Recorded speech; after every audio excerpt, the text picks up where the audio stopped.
it's Anna Komenda here, and today I'm going to show you a process video showcasing how I did this mixed media canvas. I use oval canvas that is more than 12 inches high. It's about 12 inches high. I colored the background and then I arrange a composition using beautiful Life Stories collection by Mintay Papers. I am starting with arranging doors because they will be kind of an interactive element on my project, and I'm going to make them kind of slightly open and arrange the picture inside of them. I had a wedding picture of me and my hubby, and I fussy cutted it from the background, and now I want to make my doors kind of open, so I'm doing them kind of a backup piece, and thanks to that they will be able to move. So you can follow what I'm doing right now. I glued down first part of the door on the piece of paper. The back side will be with this wooden pattern, and now I'm gluing down the second part of the door because this is a leaf part doors. I don't know the English name, so I'm just bending it. I'm gluing the second part, and I left the cluster above the doors because I didn't know what to do with it, and I thought that I will decide it later. And now I'm cutting off the excess part of the paper, and I can use it later by fussy cutting some elements out of it. So as you can see, my doors are already working. They can be opened, and I am fitting my my picture inside, trying the size of it, and now I'm trimming the excess of the paper because I did I did it a little bit sloppy. And the doors are fussy cutted from one of the 12 by 12 papers. You can find the same doors in 6 by 6 inches paper pad, but they will be too small to use them in this arrangement, because as you can see, my canvas is a little bit big. But if you have a smaller canvas, you can go with the smaller doors and they will work pretty well too. I'm using two colors of mist. They have a shimmer added, and it's a brown color and a turquoise color. I don't remember the names of them. I think the one is just called turquoise, and the second one is kind of a golden brown. I could use watercolors. You could use different mist, different water soluble mixed media products. I went with those because I like the shimmer in the Tattered Angels mist, and I thought the shimmer will look nice in this project. And I already know where I am going to place my doors, so I know how to build the color around it, so it will be visible a little bit.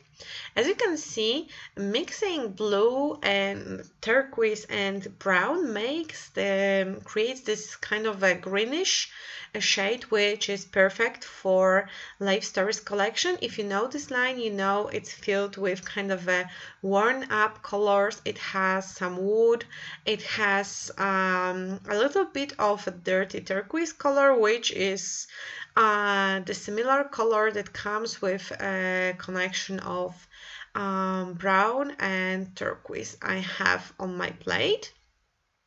If you are using your mist to paint, you should know that you can leave them on your color palette. They can dry, and then you can still be able to activate the colors later, so it's not like you're wasting your mists. After my background was dry, I took the mist and I splashed over my background using them to have kind of another layer of color.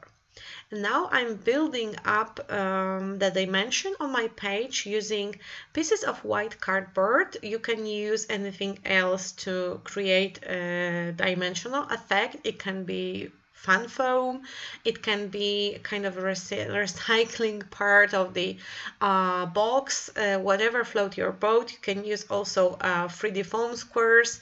I just prefer this white cardboard because it's faster to build up the high composition.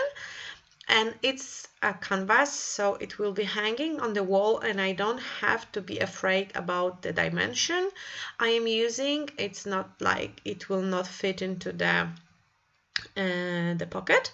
And now I'm sealing one of the doors, adding a little bit of dimension because I don't want them to be closed like a flat part of the door. And then I will add my picture behind the second part of the door. And now I'm using 3D foam squares.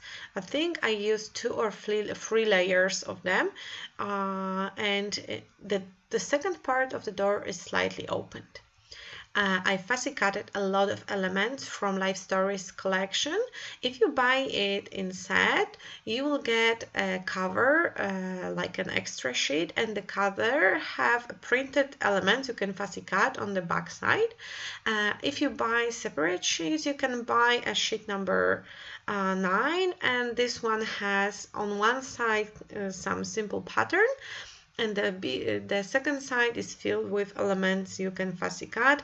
And I like fussy cutting. I know that some of you might not like it, but I find it very relaxing and I like watching TV and just fussy cutting. This is a perfect solution if you have time to scrapbook but you don't have kind of a mojo to do something specific. So I just sit and cut things in advance, and when the mojo comes, I am ready. I have everything prepared. I can just sit down and compose like I did in this case.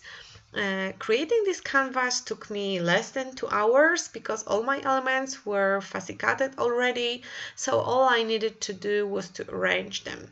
I also really like this paper number 6. It has 3 by 4 elements you can cut out and use like for your pocket scrapbooking, but one side has pre-made compositions and the second side is filled with frames. Depending on the collection, this one has kind of a Polaroid frames which are so pretty. They have this vintage vibe, so I decided to cut a few of them out and I will use them to build the composition too. I like to layer things. I like to put layer on layer on layer on layer, and my projects are usually quite bulky. Even though I'm not using any dimensional flowers, like the paper flowers or fabric flowers, it's still kind of a bulky thing.